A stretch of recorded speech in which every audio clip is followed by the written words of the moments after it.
Енеме жағу үшін күрішті 7 рет жуам. Ал сендер қанша рет жуасыңдар, өзі қанша рет жуу керек күрішті?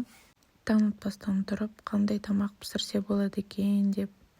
Сосын есіме түсті, палау жемегенімізге көп болды екен. Дүкенге барып келдім де, барып сәбіз алып келдім. Осылай турап, бәрін турап дайындап қойғанын жақсы көрем. Сосын бірақ пісірем.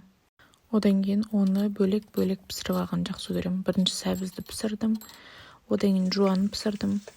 Негізі қалай айтады дұрыс, жуамы, сарымсақ па, әлде пияз ба. Ең соңында етті салып қойдым. Бір 10 минутқа салдым, крышкасын жауып. Одан кейін тамақ жасап атсам, кірім жуылып бітіпті. Оны жинадым. Оны далаға жаю керек еще. Ал балаларды жатқызып, ұйықтатып, барып далаға киімдерді жайып келдім. Қарасам, етім уже пісіп қапты. Мә, газ жуу керек еді. Етім піскенде осылай сарымсақпен сәбізімді қостым. Одан кейін приправа қостым. Сосын күріш салдым да, суымды құйдым да, жарты сағатқа қойып қойдым. Осындай дәмді күріш болып шықты.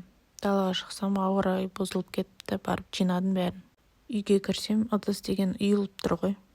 Достар, маған тіркеліп қойдыңдар, сау болыңдар.